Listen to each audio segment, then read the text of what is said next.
For 2 days he continued to watch, with increasing joy, the dreadful process of disguise. On the third day, McFarlane made his appearance. He had been ill, he said, but he made up for lost time by the energy with which he directed the students. To Richardson, in particular, he extended the most valuable assistance and advice, and that student, encouraged by the praise of the demonstrator, burned high with ambitious hopes, and saw the medal already within his grasp. Before the week was out, McFarlane's prophecy had been fulfilled. Fettes had outlived his terrors and forgotten his baseness. He began to plume himself upon his courage, and had so arranged the story in his mind that he could look back on these events with an unhealthy pride. Of his accomplice he saw but little.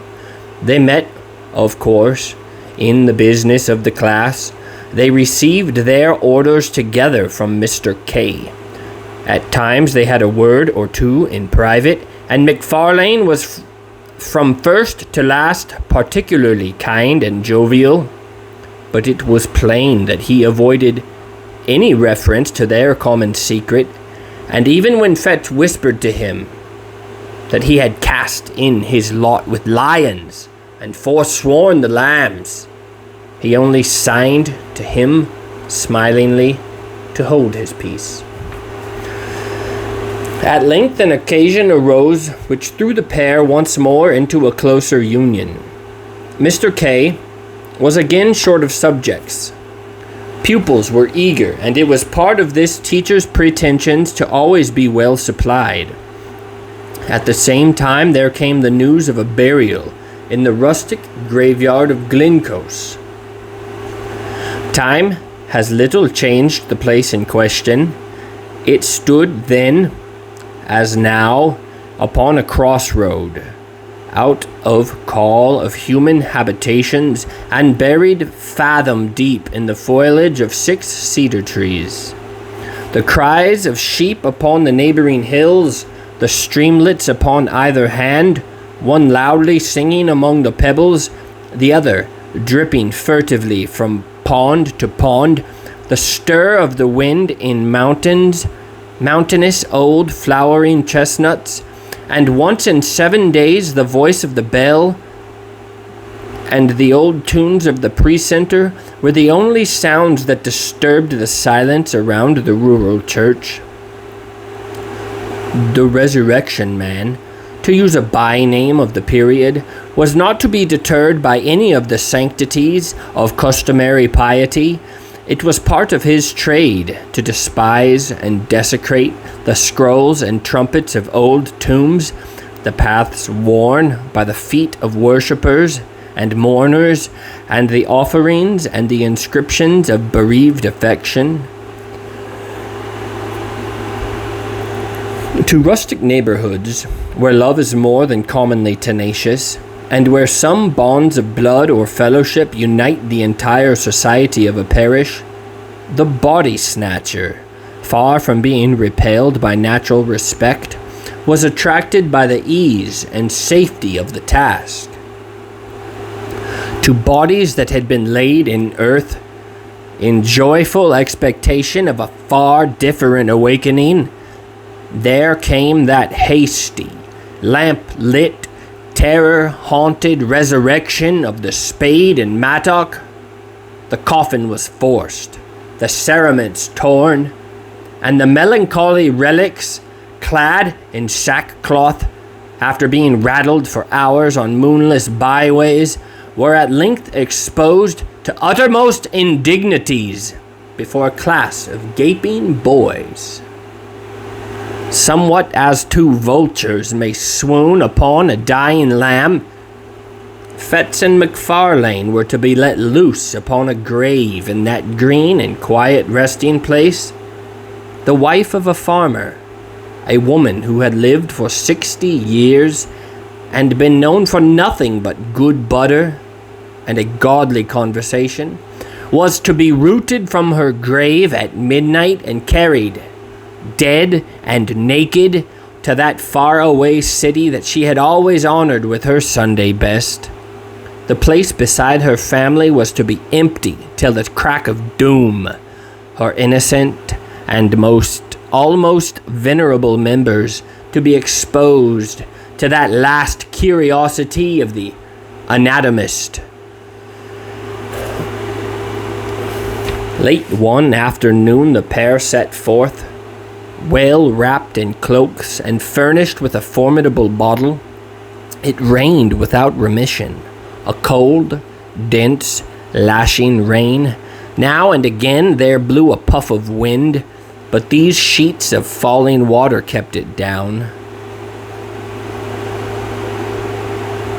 Bottle and all, it was a sad and silent drive as far as Penicuik, where they were to spend the evening. They stopped once to hide their implements in a thick bush not far from the churchyard, and once again at the Fisher's Tryst to have a toast before the kitchen fire and vary their nips of whiskey with a glass of ale. When they reached their journey's end, the gig was housed, the horse was fed and comforted, and the two young doctors in a private room sat down to the best dinner and the best wine the house afforded. The lights, the fire, the beating rain upon the enjoyment of the meal. With every glass their cordiality increased. Soon McFarlane handed a little pile of gold to his companions.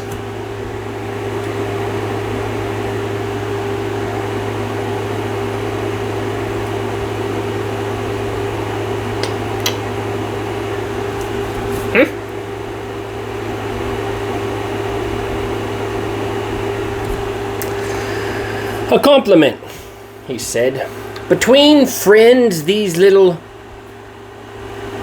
D accommodations ought to fly like pipe lights. Fetz pocketed the money and applauded the sentiment to the echo. "You are a philosopher," he cried. "I was an ass till I knew you. You and Kay. Between you, by the Lord Harry, but you'll make a man of me."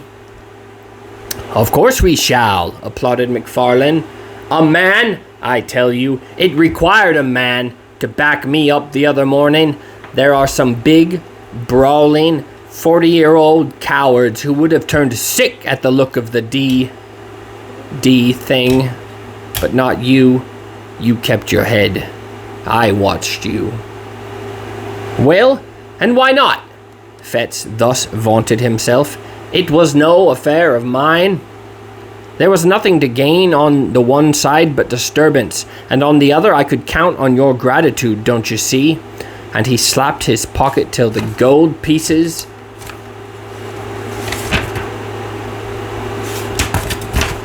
McFarlane somehow felt a certain touch of alarm at these unpleasant words. He may have regretted that he had taught his young companion so successfully, but he had no time to interfere. For the other noisily continued in this boastful strain. "The great thing is to not be afraid. Now, between you and me, I don't want to hang. That's practical. But for all cant, McFarlane, I was born with a contempt. Hell, God, devil, right, wrong, sin, crime, and all the old gallery of curiosities, they may frighten boys, but men of the world, like you and me, despise them. Here's to the memory of Grey." It was by this time growing somewhat late. The gig, according to order, was brought round to the door with both lamps brightly shining, and the young men had to pay their bill and take the road.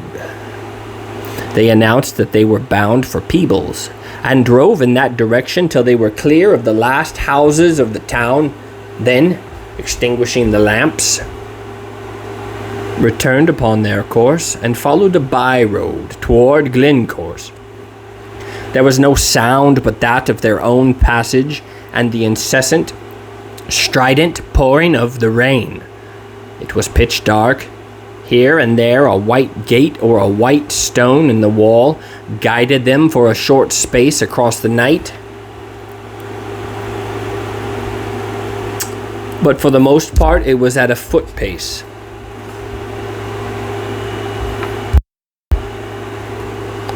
And almost groping, that they picked their way through that resonant blackness to their solemn and isolated destination.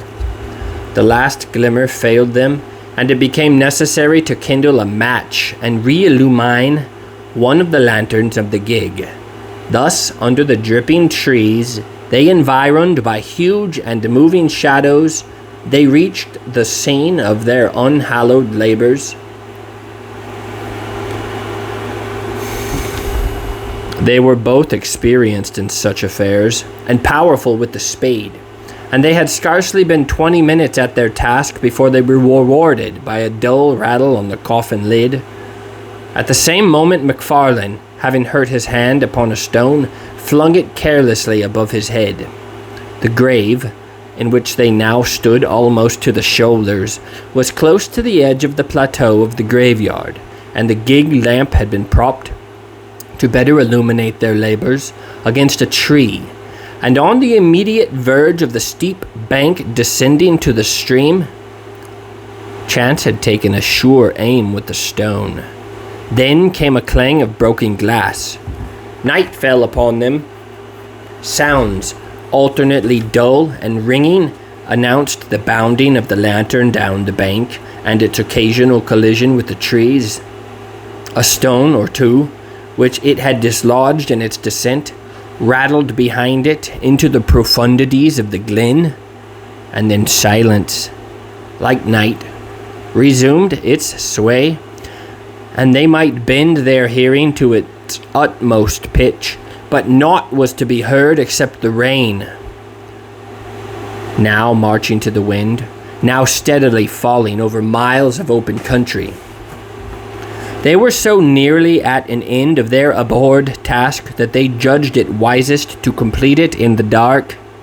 The coffin was exhumed and broken open, the body inserted in the dripping sack and carried between them to the gig. One mounted to keep it in its place, and the other, taking the horse by the mouth, groped along by wall and bush until they reached the wider road by Fisher's Tryst. Here was a faint, diffused radiancy which they hailed like daylight. By that they pushed the horse to a good pace and began to rattle along merrily in the direction of the town.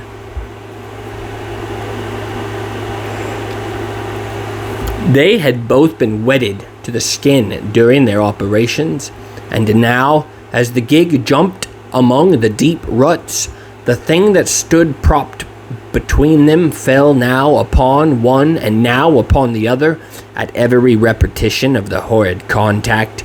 Each instinctively repelled it with greater haste, and the process, natural although it was, began to tell upon the nerves of the companions. MacFarlane made some ill-favored jest about the farmer's wife, but it came hollowly from his lips and was allowed to drop in silence. Still, their unnatural burthen bumped from side to side, and now the head would be laid, as if in confidence, upon their shoulders, and now the drenching sackcloth would flap icily about their faces. A creeping chill began to possess the soul of Fettes. He peered at the bundle, and it seemed somehow larger than at first. All over the countryside, and from every degree of distance, the farm dogs accompanied their passage with tragic ululations, and it grew and grew upon his mind that some unnatural miracle had been accomplished, that some nameless change had befallen the dead body, and that it was in fear of their unholy burden that the dogs were howling. "For God's sake," he said, making a great effort to arrive at speech. "For God's sake, let's have a light." Seemingly, MacFarlane was affected in the same direction, for though he made no reply, he stopped the horse, passed the reins to his companion, got down, and proceeded to kindle the remaining lamp. They had by that time got no farther than the crossroad down to Auchendenny. The rain still poured as though the deluge were returning, and it was no easy matter to make a light in such a world of wet and darkness. When at last the flickering blue flame had been transferred to the wick and began to expand and clarify and shed a wide circle of misty brightness round the gig, it became possible for the two young men to see each other and the thing they had along with them. The rain had molded the rough sacking to the outlines of the moldy body underneath. The head was distinct from the trunk, the shoulders plainly modeled. Something at once spectral and human riveted their eyes upon the ghastly comrade of their drive. For some time McFarlane stood motionless, holding the lamp.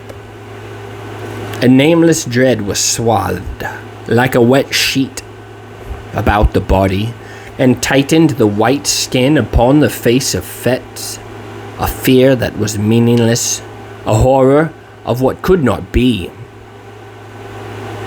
kept mounting to his brain. Another beat of the watch, and he had spoken, but his comrade forestalled him. "That is not a woman," said McFarlane in a hushed voice.